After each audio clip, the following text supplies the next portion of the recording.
Assalamualaikum warahmatullahi wabarakatuh. Perkenalkan, nama saya Isra Nur Alivia dengan NIM 1123082000127. Pada kesempatan ini, saya akan memaparkan tugas dengan judul Analisis Kasus dari Teori Bisnis Digital dan Intelijensi Bisnis. Tugas ini disusun untuk memenuhi salah satu tugas pada mata kuliah Bisnis Digital dan Intelijensi Bisnis. Dengan dosen pengampu, Bapak Mahsrul Huda, SEMSI, terdapat 8 pembahasan halaman video ini. Sebelum masuk ke pembahasan materi pertama, terlebih dahulu akan ditampilkan video pengantar sebagai pembuka. Bismillahirrahmanirrahim. Assalamualaikum warahmatullahi wabarakatuh. Dalam konten video ini merupakan ringkasan analisis dari mahasiswa yang saya ampu, yaitu dari mata kuliah Bisnis Digital dan Intelijen Bisnis. Konten ini berisi dari beberapa teori, yaitu teori bisnis digital dan teori intelijen bisnis.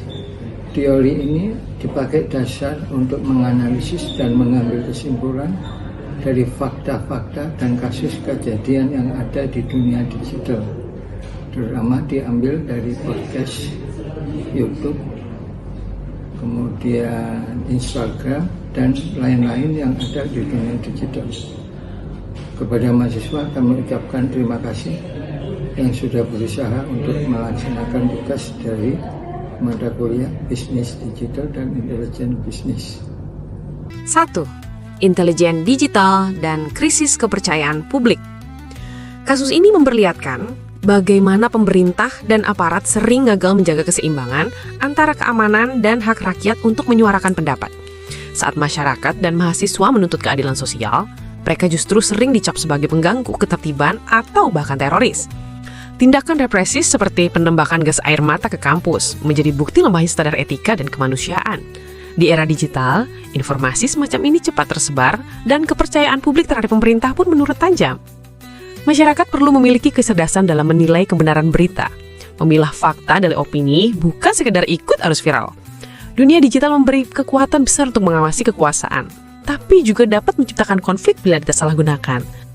Nilai Islam yang tampak adalah pentingnya tabayun, yaitu memverifikasi berita sebelum disebarkan, seperti perintah Allah dalam QS Al-Hujarat ayat 6. Dengan sikap berhati-hati dan beretika, umat dapat menjaga kebenaran sekaligus keadilan sosial tanpa menambah kekacauan. Kedua, korupsi Chromebook dan transparansi digital. Kasus korupsi pengadaan Chromebook senilai hampir 10 triliun rupiah menunjukkan penyalahgunaan teknologi dan dana publik di bawah kedok digitalisasi pendidikan. Harga yang di-markup, spesifikasi rendah, dan laporan yang tidak transparan memperlihatkan rendahnya integritas dalam tata kelola proyek digital. Masyarakat dituntut cerdas membaca data publik dan berani mengkritisi proyek pemerintah dengan bukti, bukan asumsi. Ketika teknologi tidak diiringi dengan transparansi dan kejujuran, digitalisasi justru menjadi sarana memperkaya diri, bukan mencerdaskan bangsa. Nilai Islam yang ditekankan adalah amanah dan hisbah, pengawasan publik. Islam menegaskan bahwa setiap pemimpin dan pejabat adalah pemegang amanah. Ketika mereka khianat terhadap tanggung jawabnya, maka rusaklah kepercayaan rakyat. Sistem digital seharusnya dijadikan alat menegakkan keadilan dan mencegah kecurangan, bukan menutupinya. Ketiga, konflik narasi dan etika informasi digital. Kasus antara Ferry Irwandi, Salsa, serta keterlibatan TNI dan kepolisian mencerminkan bagaimana media digital bisa berubah menjadi arena perang opini. Ferry yang dituduh sebagai buzzer justru menegaskan transparansinya dengan membuka data finansialnya untuk diaudit. Sedangkan Salsa sebagai diaspora kerap dianggap provokator hanya karena menyuarakan kritik dari luar negeri. Konflik ini menunjukkan betapa cepatnya narasi terbentuk di media sosial tanpa proses verifikasi. Framing politik dan tuduhan personal membuat publik kehilangan fokus terhadap substansi masalah. Disinilah intelijensi digital diperlukan. Kemampuan berpikir jernih, memahami konteks, dan tidak mudah terpancing emosi. Nilai Islam yang relevan adalah menjaga akhlak al-karimah dalam berpendapat. Rasulullah Shallallahu Alaihi Wasallam mengajarkan untuk berkata dengan hikmah dan lemah lembut. Dalam dunia digital, hal ini berarti menghindari fitnah, tidak menuduh tanpa bukti, dan tetap menghormati sesama meski berbeda pandangan. Keempat, isu darurat militer dan keadilan informasi. pernyataan dan sikap Gatot Nurmantio terkait isu dugaan keterlibatan aparat militer dalam kerusuhan mencerminkan bagaimana opini publik dapat terpolarisasi oleh media digital. Isu darurat militer menjadi bahan perdebatan luas, bahkan sebelum fakta-fakta hukum terverifikasi. Fenomena ini menggambarkan pentingnya intelijensi digital, yaitu kemampuan menilai sumber informasi, membedakan fakta dari asumsi, serta memahami konteks politik. Masyarakat yang kritis tidak langsung mempercayai setiap unggahan, tetapi meneliti dulu kebenarannya. Nilai Islam yang sejalan adalah adil, keadilan, dan sidik, kejujuran. Informasi harus disampaikan dengan benar agar tidak merugikan pihak manapun. Dengan kejujuran digital, masyarakat dapat menjaga stabilitas sosial dan menghindari fitnah yang menyesatkan. Kelima, kepemimpinan dan integritas dalam dunia bisnis. Pemikiran Cak Nun yang menyoroti perbedaan antara negara dan pemerintah memberikan pelajaran penting tentang kepemimpinan dan tanggung jawab. Ia menegaskan bahwa aset negara bukan milik pejabat, melainkan titipan yang harus dijaga untuk kemaslahatan rakyat. Dalam konteks bisnis digital, pesan ini relevan dengan pentingnya integritas dan etika profesional. Banyak perusahaan digital menghadapi dilema moral seperti penyalahgunaan data pengguna atau kepentingan pribadi di atas keadilan. Pemimpin yang baik harus mampu menjaga keseimbangan antara keuntungan dan tanggung jawab sosial. Nilai Islam menekankan keadilan dan kejujuran dalam kepemimpinan. Seorang pemimpin atau pelaku bisnis digital harus menempatkan kemaslahatan di atas ambisi pribadi agar keberhasilan yang diraih memberi manfaat luas bagi masyarakat. Keenam, bisnis dari nol, praktik, evaluasi, dan tawakal.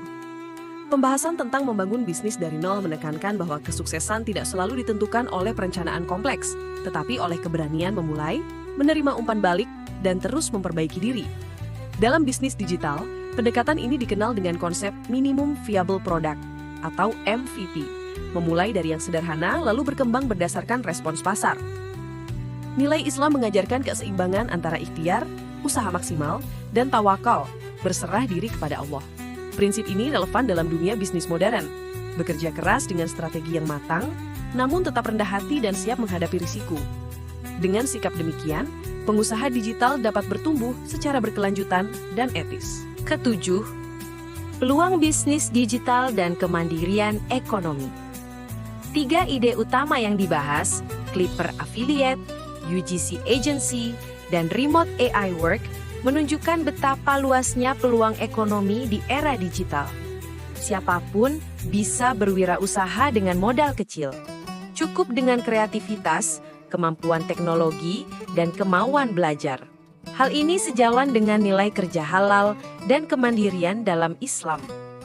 Rasulullah mencontohkan bahwa usaha dengan tangan sendiri adalah pekerjaan terbaik. Bisnis digital memberi kesempatan kepada generasi muda untuk mandiri secara ekonomi, berkontribusi pada masyarakat, dan menghindari praktik curang seperti plagiarisme atau manipulasi. Kedelapan, strategi marketing digital dan kejujuran promosi.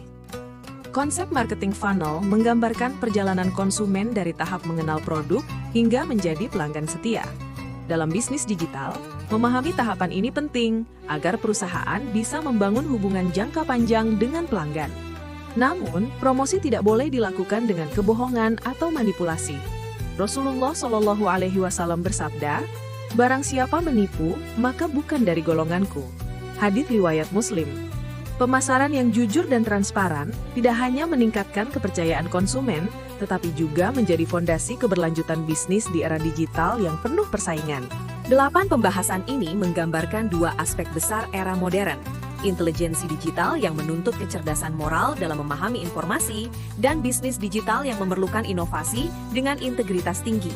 Jika nilai-nilai Islam seperti kejujuran, tanggung jawab, dan keadilan diterapkan dalam kehidupan digital, maka teknologi tidak hanya menjadi alat kemajuan ekonomi, tetapi juga sarana membangun peradaban yang beretika dan bermartabat. Sekian pemaparan dari saya. Terima kasih atas perhatian dan kesempatannya. Wassalamualaikum warahmatullahi wabarakatuh.